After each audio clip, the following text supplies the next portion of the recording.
함께 화곡교구 연합찬양대의 찬양에 맞추어 묵상 기도하심으로 화곡교구 헌신 예배를 시작하겠습니다.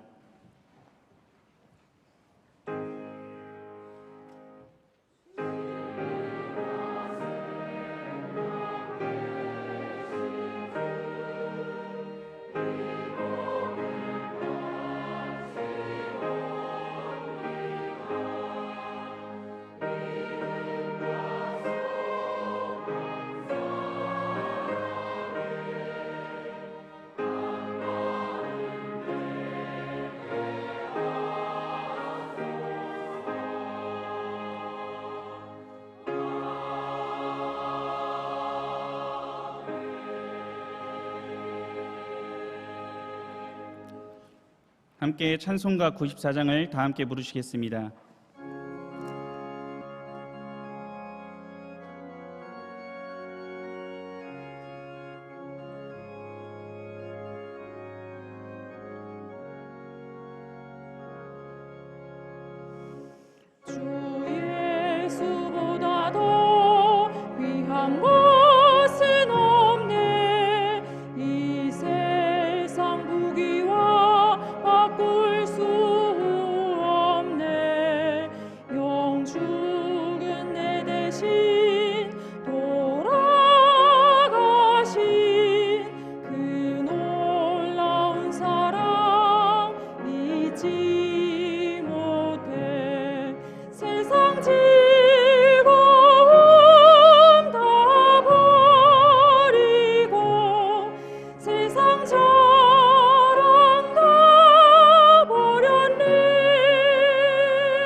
문은식 장로님 나오셔서 기도하시겠습니다.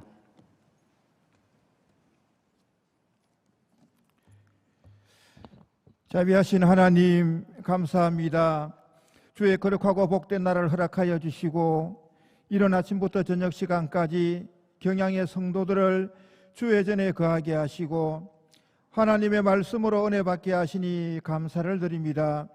서군태 원로 목사님을 통하여 우리 경양을 세우시고 지난 46년 동안 한결같은 은혜와 사랑으로 인도하여 주시고 특별히 세계를 받은 교회로 평화시대를 살아가는 값을 다하기에 힘쓰는 교회로 사용하여 주심에 감사합니다. 2019년도에도 주님께서 주신 표대를 향하여 달려가노라는 축복의 말씀을 붙잡고 여기까지 힘차게 달려오게 하심에 감사를 드립니다.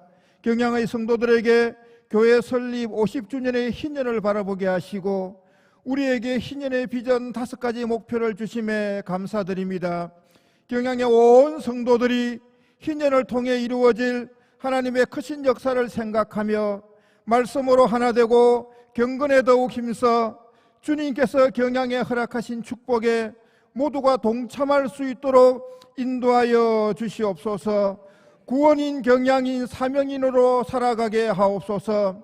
자비하신 하나님, 우리 대한민국의 현재와 미래가 오직 여호와 하나님의 절대하신 주권과 섭리 가운데 있음을 믿고 간구합니다. 이 나라와 이 민족을 불쌍히 여겨 주시옵소서. 하나님의 축복으로 우리 대한민국이 여기까지 왔는데 이 세대의 무지함과 어리석음으로 이 세대와 우리의 후손들이 환난과 어려움에 처하지 않도록 이 땅의 기독교인들이 깨어 하나님의 도우심과 인도하심을 간구하게 하시고 간구하는 우리의 기도를 들으시고 전능하신 여호와 하나님, 이 나라와 이 민족을 지켜주시옵소서. 석기현 담임 목사님 영육간에 강건하게 하옵시고 주님의 능력의 장중에 붙드시고 말씀을 선포하실 때에 은혜가 충만케 하사 경양의 모든 성도들이 그 말씀을 들을 때에 은혜 받고 변화되고 새힘을 얻는 역사가 있게 하옵소서. 이 밤 특별히 화곡교구 헌신 예배를 드립니다. 화곡교구 성도들이 마음과 정성을 모아 올려드리는 서원의 기도와 물질, 특송과 간정, 그리고 찬양을 우리 주님 기뻐 받아 주옵시고 헌신 예배를 통하여 다시 한번 우리 믿음을 돌아보고 결단하여 교회 앞에 더욱 열심을 다하는 모든 화곡교구 성도들 되게 하여 주옵소서. 말씀을 선포하실 황명길 목사님에게 성령님 함께 하시고 선포하시는 그 말씀을 들을 때에 우리 모두가 은혜 받게 하시고 마음에 새겨서 그 말씀대로 행하는 믿음을 더하여 주시옵소서. 예배의 모든 순서를 주님 주장하여 주옵시고 주님 홀로 영광 받아 주시옵소서. 감사를 드리며 이 모든 말씀 우리 구주 예수 그리스도의 이름으로 기도드립니다. 아멘.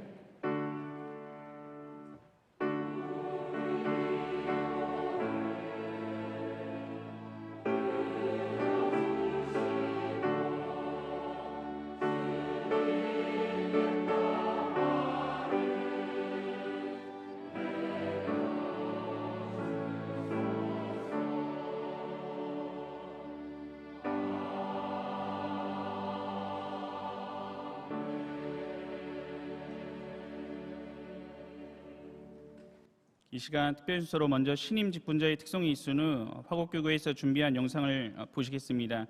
이어서 김진훈 장로님께서 간증하시겠습니다.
화곡교구는 주신 직분에 충성하며 달려가는 교구입니다.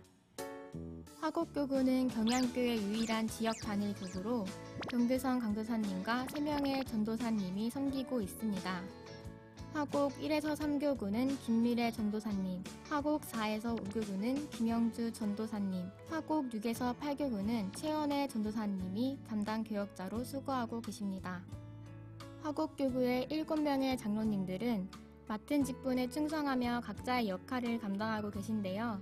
별들의 학교 후원회, 산나 찬양대, 구역장, 안내위원, 유치부와 초등부 부장 등 여러 모양의 일을 힘써 섬기며 믿음의 본을 보여주고 계십니다. 24명의 멋진 장립 집사님들은 교회와 교구 안에서 담임 목사님과 장로님을 돕는 일꾼으로 보이지 않는 곳에서까지 헌신하고 있습니다. 또한 전도사님을 도와 성도를 신방하고 환우들과 연약한 성도들을 돌아보며 뜨겁게 기도하는 87명의 권사님들도 계십니다. 이 밖에도 많은 집사님들과 성도님들이 교회와 교구를 위해 맡겨진 직분에 충성으로 봉사하며 표대를 향하여 힘있게 달려가고 있습니다. 화곡교구는 성도 간의 교제와 사명으로 하나 되어 달려가는 교구입니다. 2년을 향한 즐거운 화합과 교제의 시간이었던 제12회 경양올림픽은 많은 성도들이 모여 자리를 빛냈으며 농구리그를 통해서도 함께 응원하고 땀 흘리며 교구 안에 하나 되는 시간을 가졌습니다. 화곡교구의 새소식반은 총 13개 장소에서 진행되고 있으며 교사와 협력교사가 어린 영혼들을 위해 방을 제공하고 복음을 증거하며 열매를 맺고 있습니다. 또한 한 해 동안 보내주신 새신자들의 정착과 신앙 성장을 위해 한마음으로 기도하며 교구 안에 이루어지는 여러 친교 모임을 통해 한마음으로 맡겨주신 사명 감당하기를 힘쓰고 있습니다. 화곡교구는 하나님 중심, 성경 중심, 교회 중심의 삶을 실천하며 달려가는 교구입니다.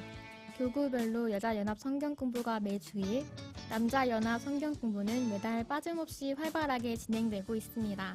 또한 주님께서 명하신 진상 명령을 따라 전도의 사명에도 힘을 다하고 있는데요. 달마다 진행되는 수요 전도대회 외에도 매주 한 번 화곡 지역 안에서 자체적인 전도대회를 진행하고 있습니다.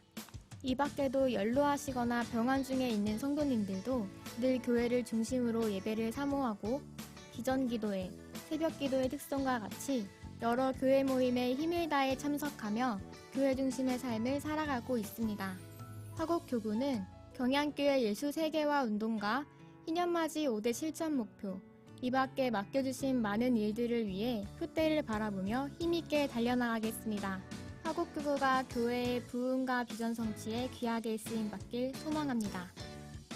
하나, 둘, 셋.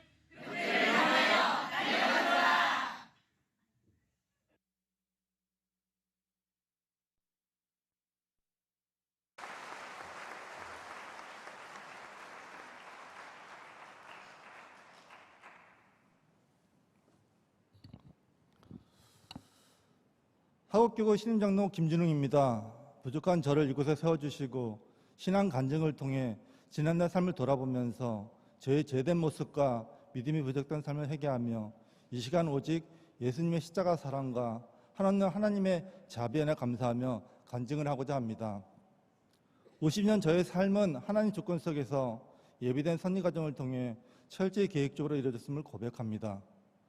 하나님을 몰랐던 죄인으로 죽을 수밖에 없었던 저를 구원의 도구로 세워서 경영의 구역장으로, 교사로, 장립집사에서 장로로 신임받게 하셨습니다. 이처럼 하나님 나라에 위하신 일꾼을 세우셨기에 지난 저의 삶 속에 살아계시는 하나님을 고백하며 믿음으로 받은 은혜의 축복을 전해드리겠습니다. 첫 번째로 믿음의 가정을 이루게 하신 하나님의 축복입니다.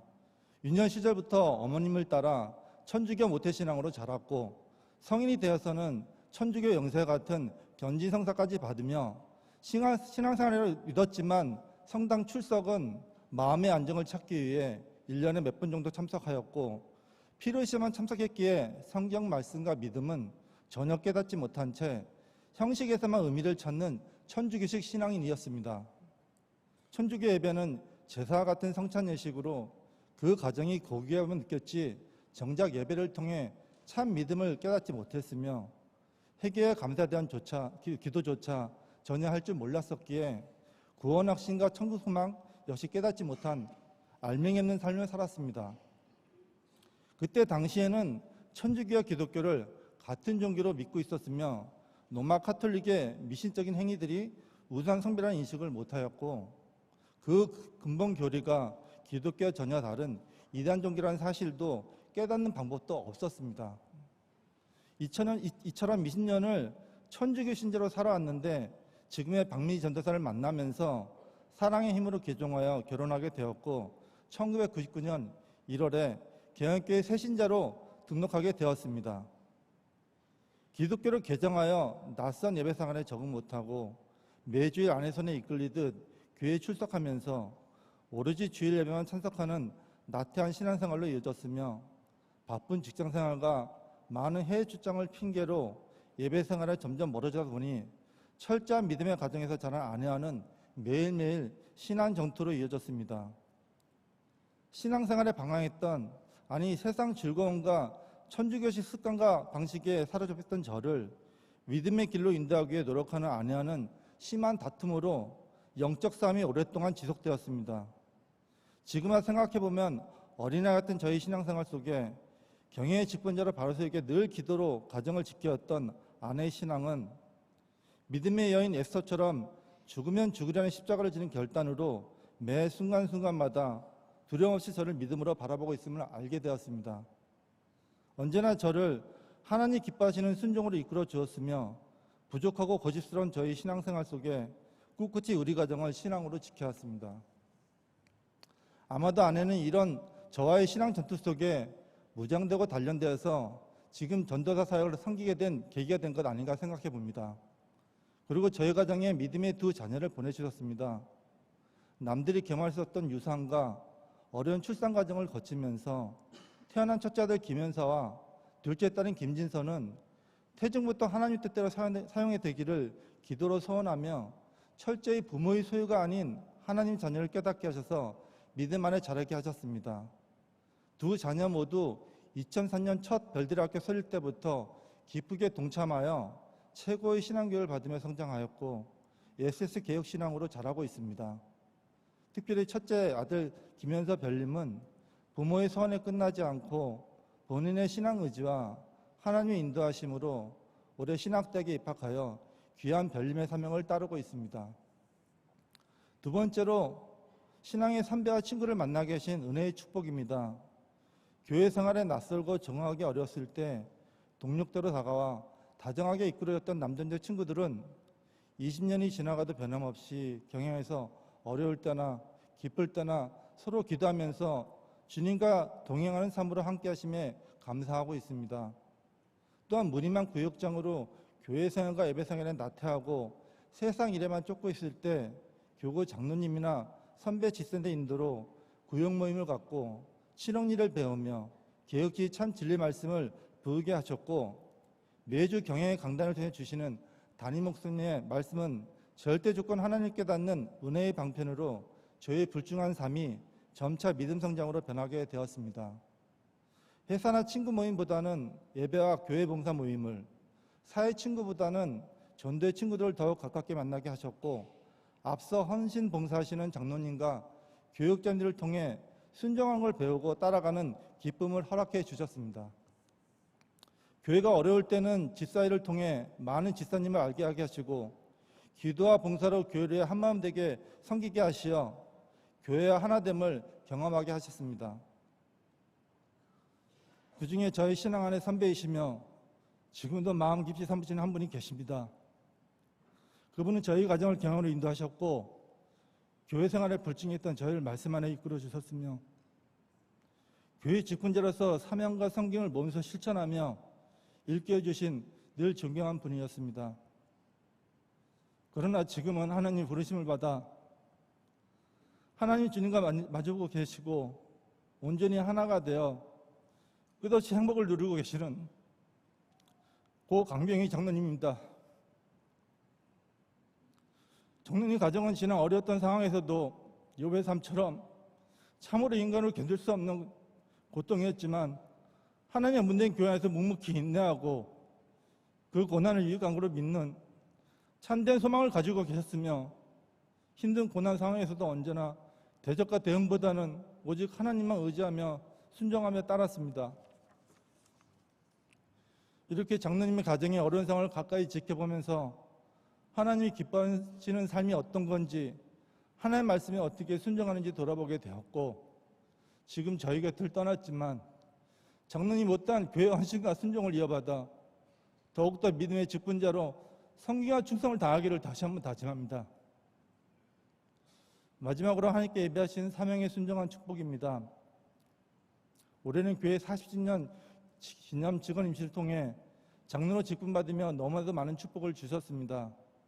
사실 장로로 피득되었을 때 그 상황에 도망치고 싶었지만 하나님께서 예비한 섭리라 깨닫게 되었고, 부족한 저를 정같이 사용해 주실 것을 굳게 믿으며 장로 직분을 받게 되었습니다. 이처럼 하나님의 예비하신 길을 순종하며 따르니 그에 따른 은혜의 선물을 주셨습니다.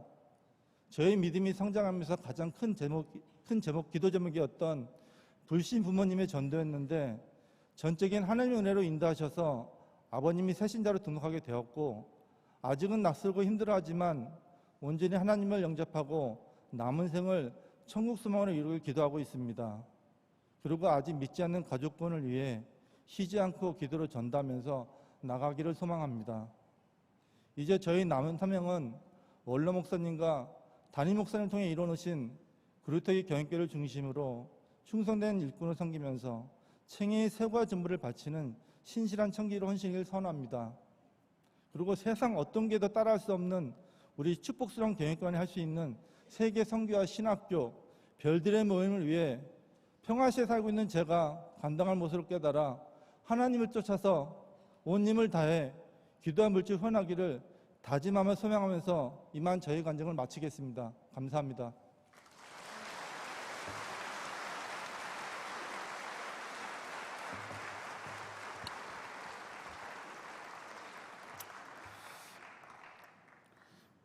함께 보실 하나님의 말씀은 유다서 1장 17절에서 23절의 말씀입니다. 신약성경 유다서 1장 17절에서 23절의 말씀입니다. 오늘 본문의 말씀 중 제가 21절을 봉독하겠습니다. 하나님의 사랑 안에서 자신을 지키며 영생에 이르도록 우리 주 예수 그리스도의 긍휼을 기다리라. 아멘. 화곡교구 연합찬양대의 찬양이 있은 후 황명길 목사님 나오셔서 종말 시대의 신앙이라는 제목으로 말씀 전하실 때에 많은 은혜 받으시기 바랍니다.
감사합니다.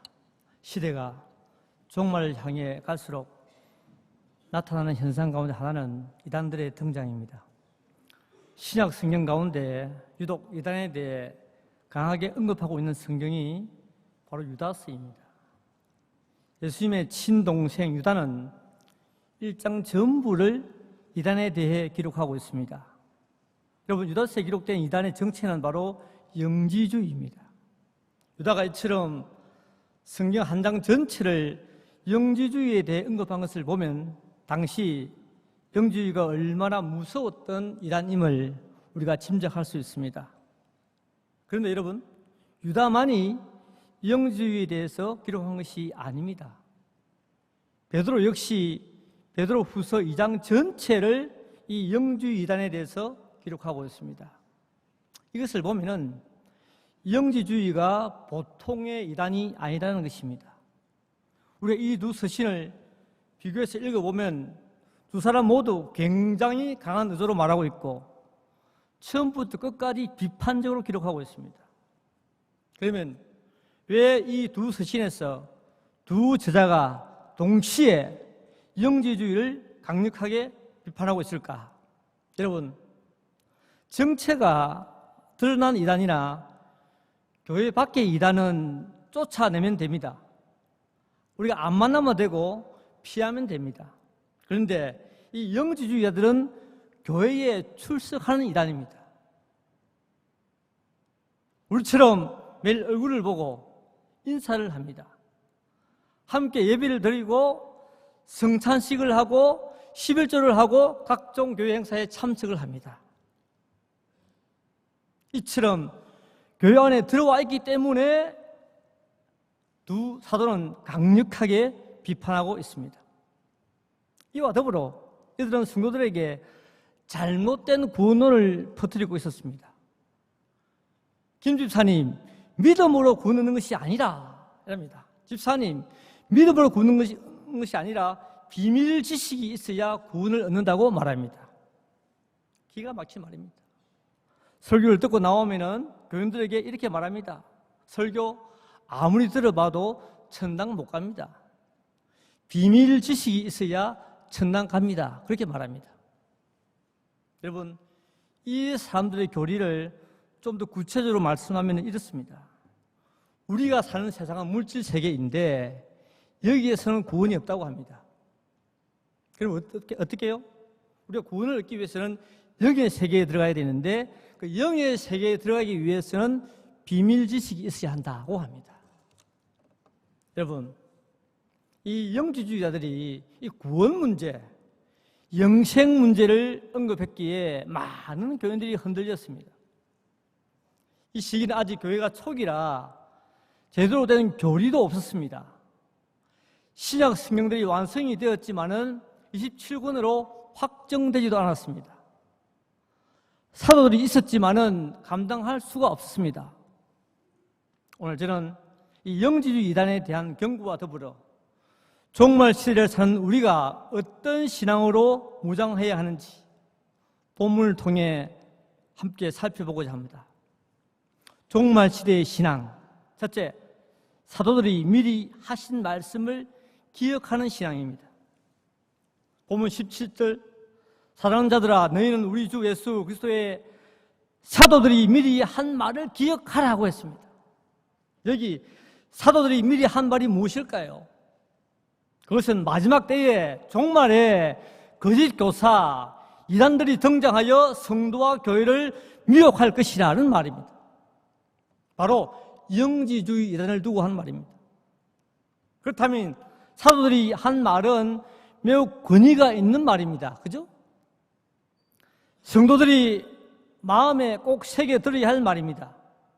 우리가 예의상 슬쩍 듣고 설렁설렁 넘어갈 말이 아닙니다.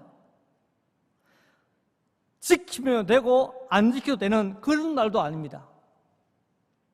한마디로 사도들이 미리 한 말은 현재 교회에 존폐가 달려있고 성도들의 구원 문제가 달려있는 중요한 말씀이기 때문에 기억하라는 겁니다. 심지어 이들은요, 예수님이 육체가 없다, 예수님 육체가 없는 분이라고 소문을 내고 다녔기 때문에 더더욱 우리는 기억해라고 말씀하고 있습니다. 그렇다면 여러분, 사도들이 미리 말했던 영지주의자들은 어떤 자들입니까? 어떤 자들입니까? 본문 18절 보십시오. 경건하지 않는 자입니다. 18절 역시 정욕대로 행하는 자들입니다. 18절 조롱하는 자들입니다. 19절 보십시오. 분열을 일으키는 자들이다. 그 다음에 육에 속한 자다. 그 다음 말 성령이 없는 자다. 거기뿐입니까? 우리 본문 4절 안 읽었지만은 하나님의 은혜를 방탕한 것으로 바꾸는 자 그랬습니다. 우리 주 예수님을 부인하는 자. 10절에요. 이성 없는 짐승. 12절에 애찬의 암초. 몸만 기르는 목자. 바람에 불려가는 물 없는 구름. 죽어 뿌리까지 뽑힌 열매 없는 가을 나무. 13절에 수치의 거품을 뿜는 바다에 그친 물결. 캄캄한 흑암으로 돌아갈 유리하는 별. 여러분 종합해 보면은 영지주의자들은 불신자나 다름이 없습니다. 아니 불신자입니다. 예수를 부인했고 성령이 없는 자라고 하지 않았습니까? 아니 제가 볼 때요 불신자보다 더 악한 자가 이들입니다. 불신자는 그래도 양심이 있지 않습니까? 오늘 본문에 나타난 영지주의자들의 모습은 불신자 그 이상입니다. 영지주의를 연구하는 학자들의 글을 보면 영지주의 안에는 여러 개의 분파가 있고요. 그중 어떤 분파는 아이들을 잡아서 먹었다고 합니다. 여러분 안 믿으시죠? 네, 저는 글을 봐서 압니다. 놀랬습니다. 제가 정말. 그래서 불신자 이상입니다. 이 이단이. 또한 영지주의자들은 우리가 사용하고 있는 성경 66권 외에 53권의 성경을 따로 사용했습니다. 당시에 53권의 성경. 그것이 발견되어 가지고 지금 이집트의 박물관에 보관되어 있습니다. 더욱 놀라운 사상 일은 이 영지주의자들의 일부가 지금 이라크 남부 지역 그리고 미국 LA 지역에 존재하고 있습니다. 성도 여러분, 이런 무시무시한 이단이 나타날 것을 알고 사도들이 미리 말씀하였습니다. 그래서 우리는 사도들이 말한 것이나 성경의 말씀을 경솔하게 여기서는 절대 안 됩니다. 기억해야 하고 새겨야 하고 꼭 지켜야 합니다. 더 나아가 우리는 인생 선배나 경험자의 말도 잘 새겨들어야 합니다. 요즘은 모두가 잘나고 똑똑해서 연장자나 어른들의 말을 잘 듣지 않으려고 합니다. 무슨 말을 하면 잔소리로 받아들이고 시대에 뒤떨어진 말로 치부해버립니다. 여러분, 페르시아와 그리스가 전쟁을 하게 됩니다. 소위 페르시아 전쟁입니다. 두 분의 전쟁을 하게 되는데 두 분 다 이 강대국 페르시아가 그리스에게 패배를 당합니다.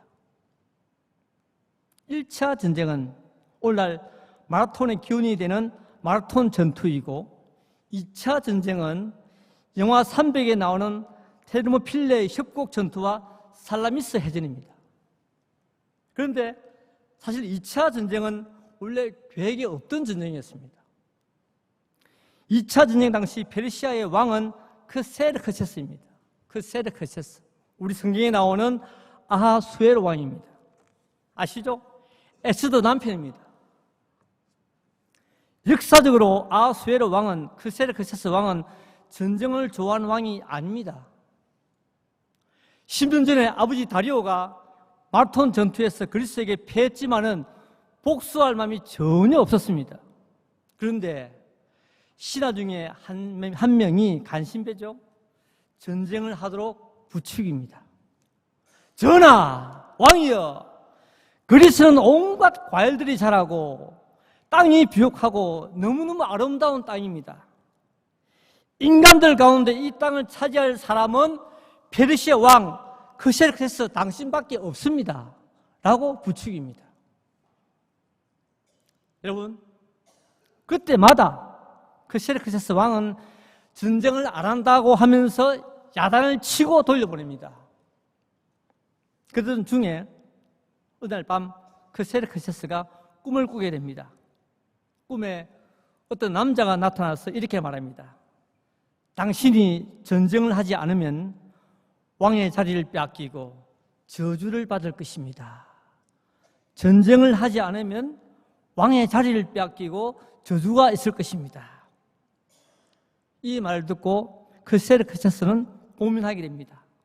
고민하다 충신이자 자신의 왕국을 지켜왔던 숙부에게 지금까지 한 모든 일과 꿈 이야기를 다 털어놓습니다.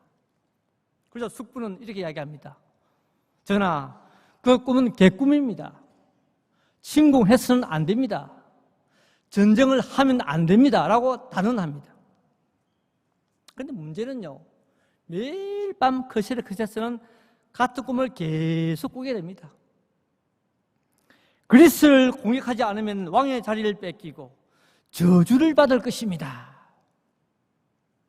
결국 그 세르크세스는 숙부에게 한 가지 웃지 못할 제안을 하게 됩니다.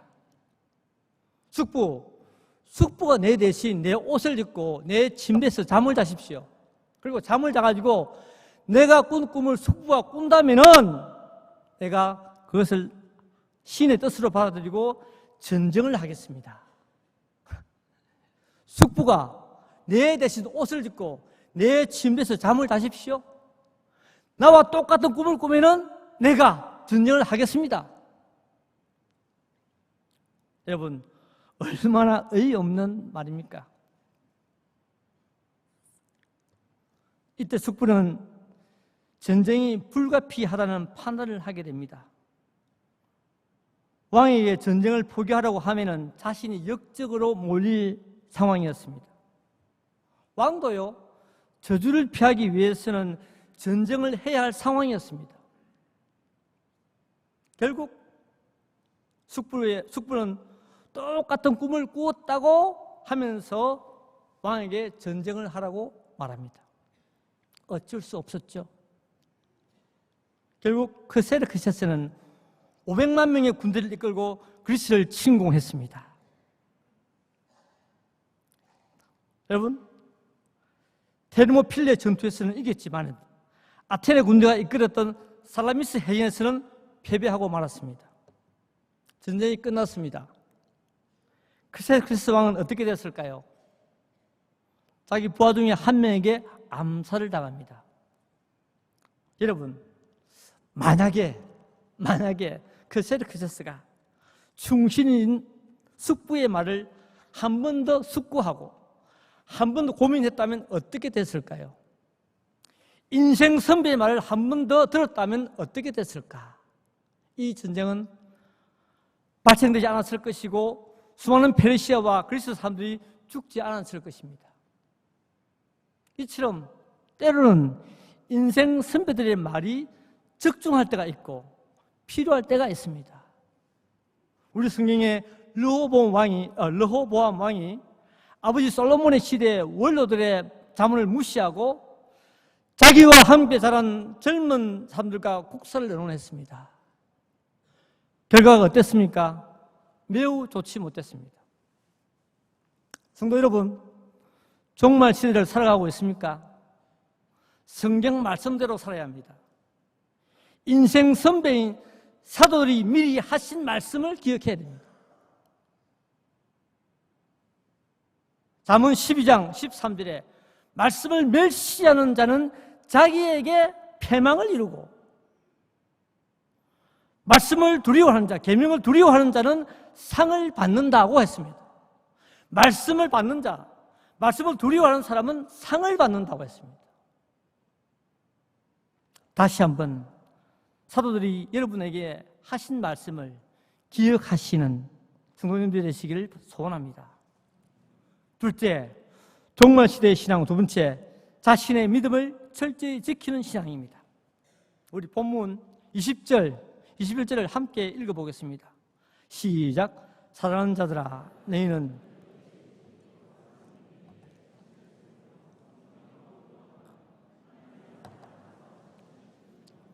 이래도 우리 주 예수 그리스도의 긍휼을 기다리라. 결론적으로 유다는 당시 성도들이 영지주의 이단과 각종 종말론적 상황에 대처하는 최선의 방법은 바로 자신의 믿음을 철저히 지키는 것이라고 말합니다.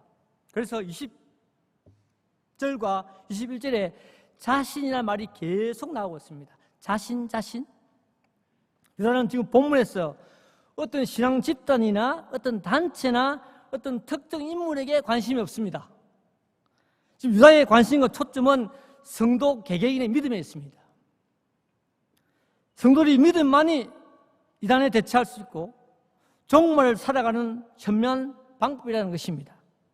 여러분, 그렇다면 우리의 믿음을 지키는 방법이 무엇입니까? 오늘 본문에서 4가지입니다. 첫째, 지극히 거룩한 믿음 위에 있는 것입니다. 지극히 거룩한 믿음 위에 있어야 한다. 20절에 사랑하는 자들아, 너희는 너희 지극히 거룩한 믿음 위에 자신을 세우며 라고 했습니다.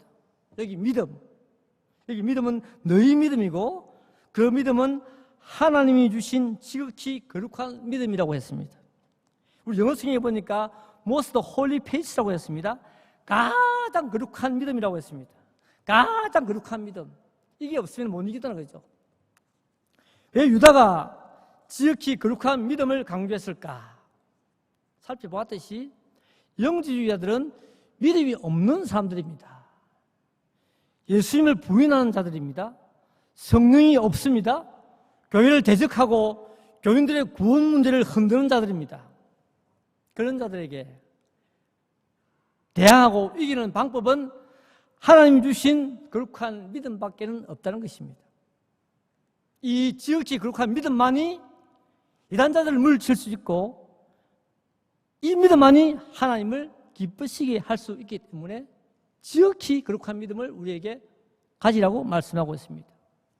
둘째 뭡니까? 성령으로 기도하라고 합니다. 성령으로 기도하라. 20절에 성령으로 기도하며, 성령은 신자들의 기도를 도와줍니다. 성령은 성도들의 마음을 열어 예수에게로 인도합니다. 성령은 우리로 하여금 하나님을 아버지라고 고백하게 합니다. 본문에 성령으로 기도한다는 것은 성령의 뜻대로, 성령의 도움으로 기도한다는 것입니다. 이것은 단순히 혀로 말하는 것이 아닙니다. 살아계신 하나님과 인격적으로 만나고 대화하는 것입니다. 그런데 영지주의자들은 성령이 없습니다. 저들은 기도할 수 없는 자들이고 설령 기도해도 기도 응답이 없는 자들입니다. 저들이 자랑하는 비밀 지식이 무슨 소용이 있겠습니까? 하지만 성도는 누구든지 성령으로 기도할 수 있다고 말씀하고 있습니다. 성도 여러분, 기도하실 때 정말 우리가 성령으로 기도하시기 바랍니다. 내 힘으로 하는 기도, 우리 많이 해봤죠? 내 생각으로 하는 기도, 잠옵니다. 내 의지로 하는 기도, 굉장히 피곤합니다. 그런 기도는 성령으로 하는 기도가 아닙니다. 마찬가지로 기도 시간이 짧고 기도가 지겹고 재미가 없고 기도가 응답이 없고 기도 생활이 오래가지 못하는 것도 역시 성령이 없는 기도입니다. 성령 없이 소리만 내지르는 기도는 기도가 아닙니다. 물론 소리를 내질러도 성령으로 기도하면 괜찮습니다. 아무리 눈물을 흘리고 몇 시간을 기도해도 성령으로 기도하지 않으면 허공을 치는 소리에 불과합니다. 정말 참된 기도는, 응답받는 기도는, 하나님 기뻐하신 기도는 뭐요? 성령이 동반된 기도임을 명심하시기 바랍니다. 셋째, 자기를 지키는 방법, 세 번째 방법은 하나님의 사랑 안에 거하는 것입니다. 20절에 하나님의 사랑 안에 자신을 지키며 라고 했습니다. 여기 지킨다는 말, 거한다는 말입니다. 지킨다, 거한다. 당시 영주주의자들은 성도들 하나님으로부터 떼어내려고 했습니다. 즉 우리와 하나님 사이에 있는 사랑 관계를 단절시키려고 했습니다. 예배 생활에서, 봉사 생활에서, 헌금 생활에서, 각종 교회 행사에서 우리를 하나님부터 떼어내려고 했습니다. 그래서 19절에 보니까 이들을 가리켜서 분열을 일으키는 자들이라고 말씀하고 있는 것입니다. 그렇습니다. 영주주의자들이 교회에 침투한 가장 큰 이유는 우리를 하나님의 사랑에서 멀어지게 하고 하나님을 믿지 않도록 유도하는 것이었습니다. 이런 영주주의 행태에 대해 유다는 성도들에게 하나님의 사랑 안에 머물 것을 권면하고 있습니다. 아이가 엄마 품에 있듯이, 새끼 병아리가 엄마 병아리 품에 있듯이, 물고기가 뱃속에 물속에 있듯이 성도는 하나님의 사랑 안에 있어야 함을 우리에게 말씀하고 있습니다. 성경은 우리가 하나님 사랑 안에 머물 것을 계속 강조하고 있는데요. 요한복음 15장 9절에 보니까요, 아버지께서 나를 사랑하신 것 같이 나도 너희를 사랑하였으니 나의 사랑 안에 거하라고 했습니다. 나의 사랑 안에 거하라. 요한복음 15장 10절, 예수님도 하나님의 사랑 안에 거했다고 말씀하고 있습니다. 예수님 본인도. 그러면서 우리가 하나님의 사랑에 거해야 할 이유를 말할 때 그 이유가 뭐냐? 왜 우리가 거해야 되느냐? 우리 안에 기쁨을 충만케 하기 위해서 우리가 거해야 된다고 말씀하고 있습니다. 기쁨 때문에, 기쁨을 누리기 위해서. 다시 말하면 성도는 하나님의 사랑 안에 거할 때 기쁘고 즐거운 삶을 누릴 수 있다는 것입니다.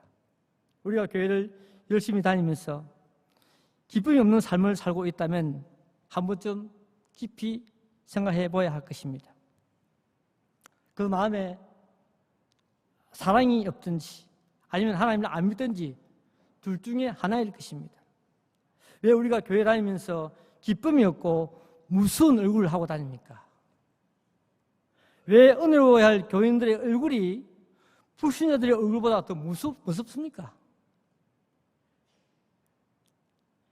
심각한 문제가 아닐 수 없습니다. 전도가 꼭 전도지를 돌려서 되는 것이 아닙니다. 우리의 얼굴, 우리의 표정도 전도의 수단이 될 수 있습니다. 무엇 때문에 화장을 하고, 무엇 때문에 옷에 신경을 씁니까? 모두 다 전도의 수단들이기 때문에 그러합니다. 우리 성도님들의 신앙생활이 기쁨이 충만한 삶이 되기를 소망합니다. 네 번째, 자신을 지킨 네 번째 방법, 예수 그리스도의 재림을 기다려야 합니다. 본문 21절에 영생에 이르도록 우리 주 예수 그리스도의 긍휼을 기다리라고 했습니다. 여기 영생, 긍휼, 기다린다는 단어는 모두 종말과 관련된 용어들입니다. 우리 성경을 살펴보면 영생과 긍휼은 예수님의 재림과 관련된 용어로 사용되었고, 이 기다린다는 말은 이 영생과 긍휼이 마지막 날에 성도들의 삶에 이루어진다는 종말론적인 희망을 말합니다. 오늘 본문에서 유다는 이단들에 대한 대처 방안으로 영생에 이르도록 우리 주 예수 그리스도의 긍휼을 기다리라고 말합니다. 다른 말로 예수님의 재림을 기다리라는 것입니다. 저와 여러분이 보시기에 지금 유다가 제시한 방법이 조금 약하고 소극적인 방법이라고 생각이 들지 않습니까? 그죠? 기다리라. 이단이 오고 있는데, 이단이 막 교회를 괴롭히고 있는데 기다리라.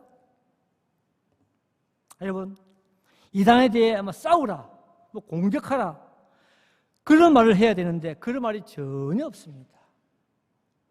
이상하게도 성경은 마귀에 대해서는 적극적인 자세를 요구하고 있습니다. 야고보서 4장 7절에 보니까요, 마귀를 대적하라, 그리하면 너희를 피하리라 그랬습니다.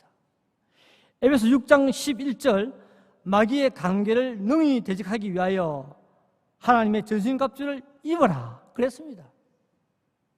이처럼 성경은 마귀에 대해 아주 적극적인 행동을 요구합니다. 그런데 이단에 대해서는 이런 말이 전혀 없습니다. 저는 개인적으로 이단보다 마귀가 더 무서운 존재라고 생각했는데 성경은 마귀보다 이단이 더 무서운 존재로 말하고 있습니다. 저는요, 지금까지 신앙생활을 하면서 교인들이 이단들과 싸워서 이겼다는 말을 들은 적이 없습니다. 교인들이 이단과 싸워서 이겼다 들어본 적이 없습니다. 또요, 교인들이 이단들을 전도해서 교회에 데리고 왔다, 그런 말도 한 번도 듣지 못했습니다. 여러분 있습니까? 이단들을, 악한 이단들을 전도해가지고 교회에 왔다, 뭐 집사가 되고 장로가 되었다. 이단은 결코 쉽게 볼 존재가 아니다는 것입니다. 여러분, 중세시대에 프랑스에 카타리파라는 이단이 나타났습니다. 굉장했습니다. 그래서 프랑스 교회는 이들을 진멸하기 위해 무력, 폭력을 사용했습니다. 막 몽둥이를 패고 막 그랬어요. 교회는요, 당시 교회는 폭력을 사용하면 이단들이 없어질 것이라고 생각했습니다. 그런데 무력을 사용하면 할수록, 폭력을 사용하면 할수록 이 카타리파 이단은 굴복하지 않고 계속 부흥성장합니다. 그래서 생각한 것이 무엇인지 아십니까? 성경으로 교육을 하자는 것입니다. 이 이단들에게 성경을 가르치자는 것입니다. 여러분, 결과는 성공이었습니다. 여러분, 이것이 발단이 되어 세운 수도원이 지금 이탈리아 밀라노에 있는 도미니크 수도원입니다. 이단들에게 무력으로, 힘으로 이길 수 없다는 것입니다. 본문의 말씀처럼 예수님이 오셔서 심판하신 것 외에는 다른 방법이 없다는 것입니다. 제가요, 신학생 시절에 조사입니다. 조사 아세요? 설리에 갔습니다. 가는데 이단들을 만났습니다. 검은색 정장을 입고 2명의 남자가 영어를 가르쳐준다고 하면서 저에게 다가왔습니다. 대충 아시겠죠? 저와 함께 성경에 대해 몇 마디 이야기했는데 제가 이길 수가 없었습니다. 제가 어떻게 했는 줄 아세요? 주행랑 치다시피 도망쳤습니다. 예? 당시 저는 매우 소심한 성격이었고, 지금도 소심하지만 성경 지식도 부족했고, 더 이상 있다가는 완전히 빠져나갈 수 없는 그런 생각이 들었습니다. 조금은 고립파 신학생으로서 체면이 구겨졌지만은 도망하는 것이 상책이었습니다. 지금 와서 생각해 보면요, 제가 이해가 됩니다. 잘했죠? 네, 잘했습니다. 여러분, 마태복음 13장 27에서 30절 말씀을 우리 함께 읽어보겠습니다. 시작. 집주인이 종들이 와서 말하되 주여 밭에 좋은 씨를 뿌리지 아니하였나이까? 그런데 가라지가 어디서 생겨났나이까? 주인이 가로되 원수가 이렇게 하였구나. 종들이 말하되 그러면 우리가 가서 이것을 뽑기를 원하시나이까? 주인이 가로되 가만두라. 가라지를 뽑다가 곡식까지 뽑을까 염려하노라. 둘 다 추수 때까지 함께 자라게 두라. 추수 때에 내가 추수꾼들에게 말하기를 가라지는 먼저 그두 불사르게 단으로 묶고 곡식은 모아 내 곡간에 넣으라 하리라. 주인이 이르되 가만히 두어라. 가라지를 뽑다가 곡식까지 뽑을까 염려한다. 내가 추수 때에 다 정리할 것이다. 그랬습니다. 요한계시록 21장 8절도 역시 비슷한 말씀입니다. 마지막 때에 하나님이 이단들을 심판할 것이라고 했습니다. 성도 여러분, 이단 처리 문제는 예수님께 맡겨야 한다는 것입니다. 예수님 오셔야만 해결되는 문제입니다. 여러분, 안타깝게도 유다가 이 성경을 기록할 당시에도 이 영지주의자들은 결코 사라지지 않았습니다. 당시 영지주의자들은 이집트에서 가장 승리했고, 이집트 아시죠? 승리했고 왕승했고, 나중에는 동방과 서방의 모든 지역에까지 퍼져나갔습니다. 다행히 프랑스 리옹에서 목회하던 이레니우스라는 목사님이 이 영지주의가 이단임을 밝히면서 초대교회에서 점점 사라지게 됩니다. 그때가 AD 180년입니다. AD 180년. 여러분, 유다서가 70년, 80년 어간에 기록됐다고 보면은 약 100년 뒤에야 그때야 이 영주의가 한풀 세력이 끊기는 것입니다. 얼마나 이 집단이 강한 것인지 알 수 있죠. 100년 뒤에 180년이니까. 그리고 지금 미국과 이라크 남부 지역에 있다고 제가 말씀을 드렸습니다. 여러분, 지금도 알 수 없는 이단들이 계속 우리를 미혹하고 있습니다. 여러분, 어떻게 해야 됩니까? 지극히 거룩한 믿음 위에 있어야 합니다. 성령으로 기도하지 않으면 안 됩니다. 하나님의 사랑 안에 있어야 합니다. 예수님의 재림을 기대하면서 예수님께 맡겨야 합니다. 그것이 우리가 이단에게 지지 않고 이기는 비결이라고 말씀하고 있습니다. 세 번째, 믿음이 약한 성도들을 긍휼히 여기는 신앙입니다. 종말 시대의 신앙, 믿음이 약한 성도를 긍휼히 여기라는 것입니다. 본문 22절, 23절에 말씀하고 있습니다. 앞서 말씀드렸지만은 지금 유다가 말하고 있는 영지주의는 교회 안에 들어와서 성도들과 함께 믿음 생활을 하고 있는 자들입니다.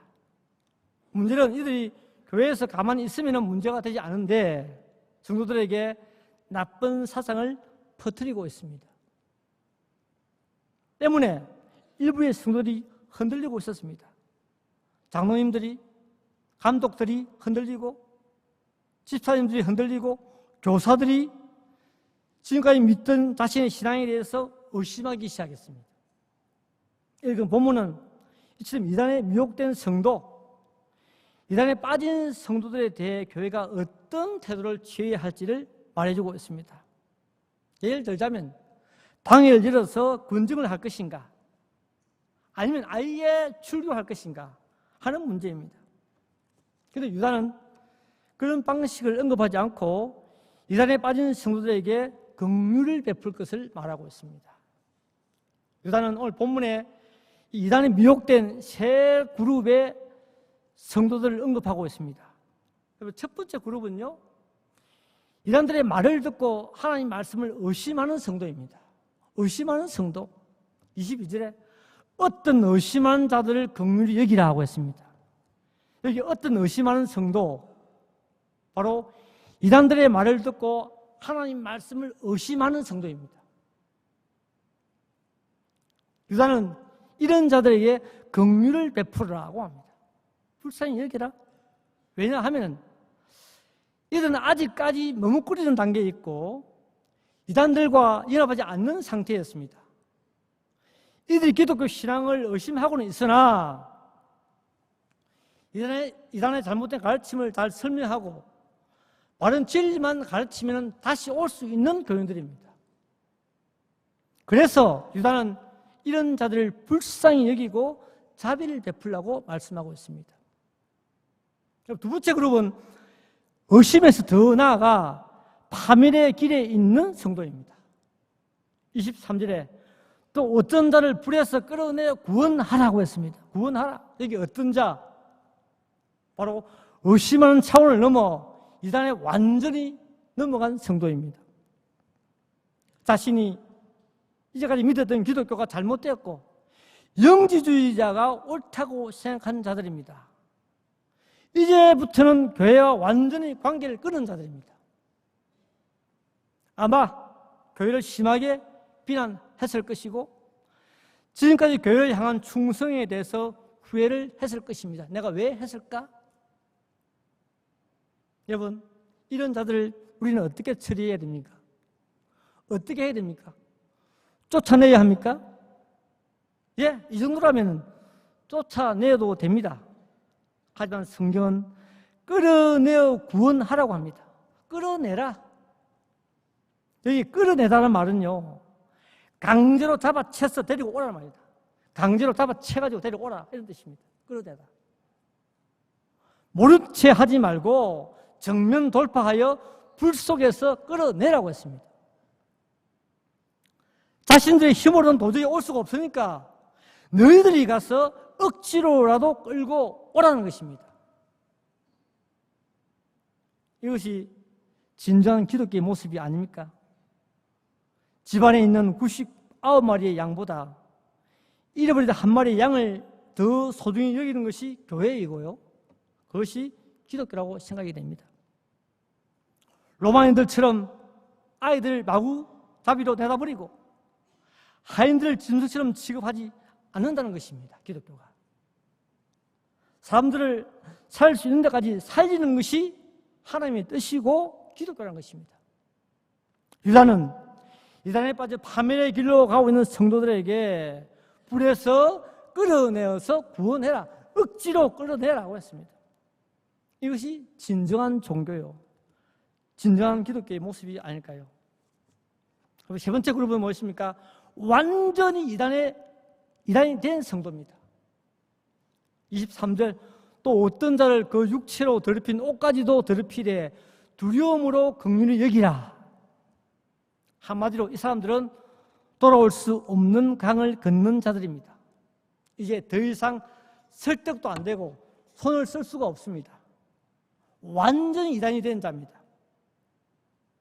소위 말해서 기독교 신앙을 완전히 해체한 자들입니다. 기독교 신앙 한 개도 없습니다. 성경은 이들을 가리켜서 옷을 더럽힌 자들이라고 말합니다. 유다는 이들에 대해 우리에게 어떻게 대처하라고 말씀합니까?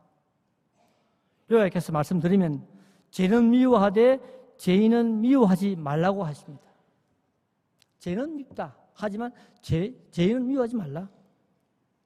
본문에 그 육체로 더럽힌 옷까지도 미워하되 두려움으로 긍휼히 여기라는 말이 이 뜻입니다. 죄는 미워하되 죄인은 미워하지 말라. 우리가 죄인을 미워하지 않는 것이 정말 가능할까요? 미울 수밖에 없죠. 그게 가능하겠습니까? 손장원 목사님이 그 일을 하셨습니다. 자기 아들을 죽인 살인범을 자신의 양자로 삼았습니다.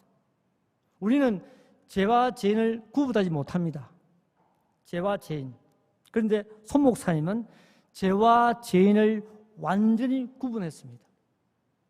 목사님은 죄는 미워했으나 죄인은 미워하지 않으셨습니다. 이거 힘듭니다. 굉장히 힘든 거예요. 여러분, 오늘 첫 번째 그룹, 두 번째 그룹, 이 사람들은 이단에서 빠져나올 가능성이 있습니다. 그죠? 하지만 이 세 번째 그룹의 사람들은 이미 이단이 되었기에 가능성이 없습니다. 하지만 단지 우리는 이들에게 불쌍한 마음만 가질 뿐입니다. 참 불쌍하다. 안 됐다. 문제는 첫 번째 그룹이든지 두 번째 그룹이든지 세 번째 그룹의 사람이든지 우리 교회는 믿음이 약하고 흔들리는 성도를 긍휼히 여기고 보살펴야 한다는 것입니다. 오늘 교회가 이것이 안 되죠. 자기들끼리 편먹고 당짓고 무시하고 그건 안 됩니다. 이렇게 할 때 교회는 사랑으로 단단해지고 결집력이 생기면서 흔들리지 않고 교회가 견고하게 성장한다는 것입니다. 성도 여러분, 그 헌신을 다짐하시는 하곡 교구 성도 여러분, 오늘 저는 영지주의 이단을 중심으로 설교했습니다. 영지주의는 당대 초대 교회와 교인들을 혼란으로 몰아갔고 지금도 그 잔재가 남아 있습니다. 저는 요즘 대한민국이 마치 영주의 이단들이 난리를 친 것처럼 대한민국이 그런 나라처럼 보입니다.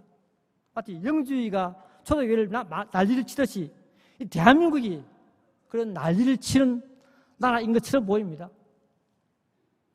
좌파 정권,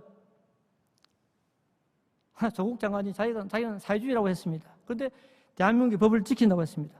말도 안 되는 소리를 하고 있습니다. 핵 문제, 장관 임명 문제, 계속된 경기 침체, 각종 범죄와 좋지 못한 소식이 대한민국을 혼란으로 몰아가고 있습니다. 게다가 일본과의 무역전쟁은 끝이 안 보입니다. 국회는 이미 신임을 잃은 단체로 전락했습니다. 정치에 무관심한 저 같은 사람도 요즘에는 뉴스를 보고 있습니다. 제가 뉴스 싫어하거든요. 정말 대한민국의 상황이 종말처럼 느껴집니다. 여러분 그렇지 않습니까? 제가 신문을 본다니까요. TV 뉴스를 본다니까요. 안 보는 사람이. 제대로 된 지도자가 없습니다. 지도자가 없는 것이 얼마나 비참한지 조금씩 제가 느끼고 있습니다. 성도 여러분, 말씀을 정리합시다. 이런 혼돈과 어려움 속에서도 하나님이 주신 말씀을 기억하며 말씀대로 살아야 합니다. 어떤 상황에서도 믿음을 지키는 신앙인이 되어야 합니다. 우리가 이 신앙마저 지키지 않는다면 정말 길이 없습니다. 그리고 굳세 믿음 위에 서서 은혜와 축복을 체험하시는 성도님들 되시기를 주의 이름으로 축원합니다.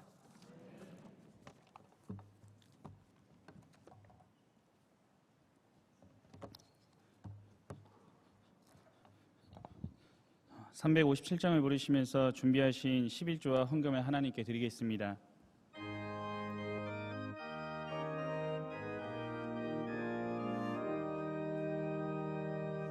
주 믿는 사람 일어나 다 힘을 합하여 이 세상 모든 마귀를 다 쳐서 멸하세. 저 앞에 오는 적군을 다 싸워 이겨라. 주 예수 믿는 힘으로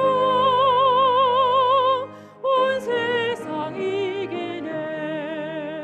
믿음이 이기네.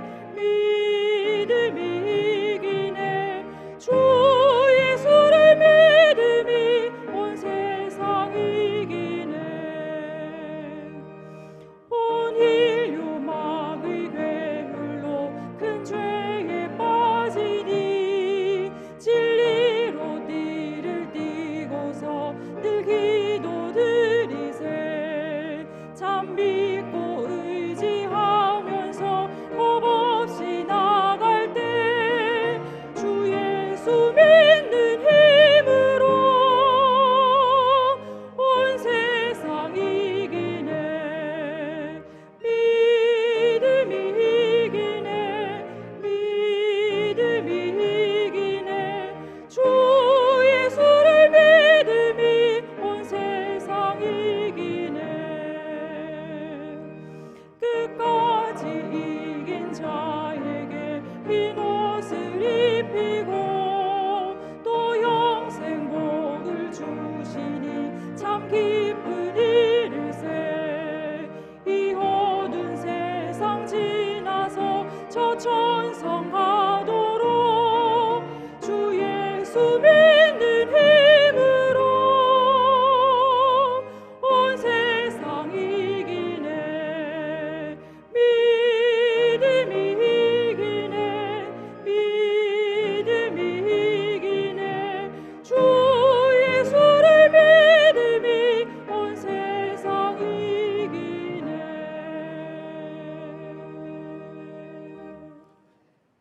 영상으로 교회 소식 보시겠습니다.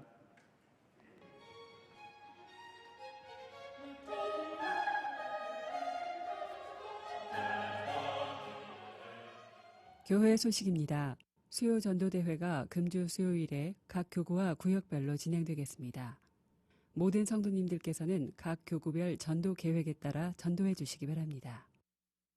금주 수요밤 예배는 제28에서 30 남전도회 헌신 예배로 드립니다.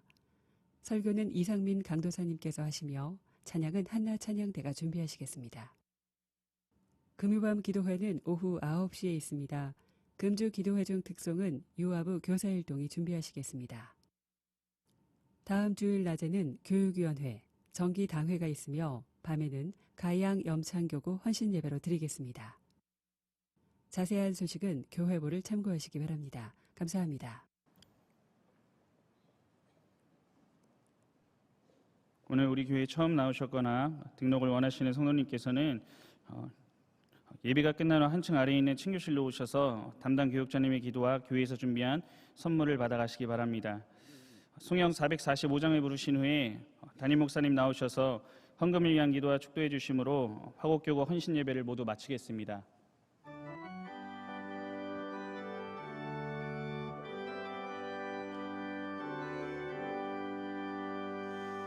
태산을 넘어 험곡에 가도 빛 가운데로 걸어가면 주께서 항상 지키시기로 약속한 말씀 변치 않네. 하늘의 영광 나의 맘속에 차고도 넘쳐 할렐루야를 힘차게 불러 영원히 주를 찬양하리.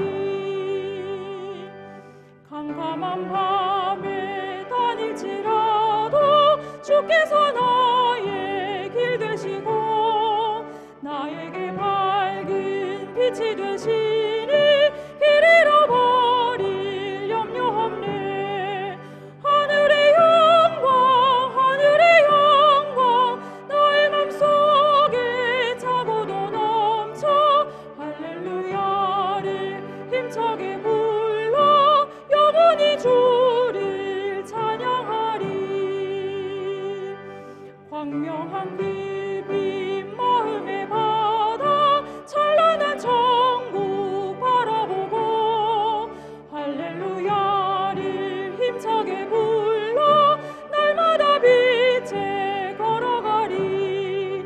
하늘의 영광 나의 맘속에 차고도 넘쳐 할렐루야를 힘차게 불러 영원히 주를 찬양하리. 오늘 밤에도 각종 예물 드린 가운데 화곡 7교구의 백예림 유연부 어린이 저금통으로 특별 성경금 드리고 화곡 4교구의 정찬옥 권사님 역시 저금통으로 성경금 드렸습니다. 또 화곡교구 성도들이 비전 헌금을 비롯하여 별학교와 선교원금 또 제네바 신디원 헌금 등 이렇게 예물을 바쳤습니다. 자세한 내용은 다음 주 주보로 참조하시기 바랍니다. 동천 3교구의 이의섭 이선민 집사님께서 이하민 어린이 첫 번째 생일 주심을 감사해서 성전 꽃꽂이 헌금 드렸습니다. 기도하겠습니다. 주님, 오늘 밤에도 또 이렇게 안식일을 기억하며 밤 시간까지 주의 전에서 지내는 이런 기쁨과 은혜를 저에게 더하시고 또 이 밤에 화곡교구 헌신 예배로 같이 드리면서 세우신 자를 통하여서 이 마지막 시대를 살아가는 우리 경양성도의 신앙생활을 다시 한번 점검하고 새로운 또 서운과 결단으로 다지게 하시니 감사합니다. 우리 모든 찬양과 기도와 또 특성과 간정을 다 예물로 받으시고 이 시간 드리는 각종 물질의 제물까지 주님 기쁘시게 온전히 연락하여 주시며 이 한 주간 살아가는 동안에도 오늘 받은 은혜대로 또 신전 인격교답게 하나님께서 말씀을 생활에 실천하는 자에게 주시는 그런 축복의 체험을 마음껏 누리는 예수가 되도록 은혜를 더하여 주시옵소서. 예수 그리스도의 은혜와 하나님의 사랑과 성령님의 감화 감동 인도와 보호하심이 교회 안까지 온갖 이단이 침투하고 있는 이 말세에도 오직 선지와 사도들이 전한 성경 말씀의 진리를 따르며 성령이 감동해 주시는 대로 지극히 거룩한 믿음을 지키고 하나님 사랑 안에 거함으로써 그분과의 교제를 유지하고 주님 재림을 기다리고 영원한 구원을 사모하며 그런 가운데 또 믿음이 약한 교우들을 위하여서 긍휼히 여기고 그들을 회복시키기 위해서 노력하는 가운데 이 모든 시험 가운데서 넉넉히 이기고 자신을 신앙인으로 지켜내기 원하는 우리 모든 경양의 성도들 위해 이제로부터 영원히 함께 있을지어다.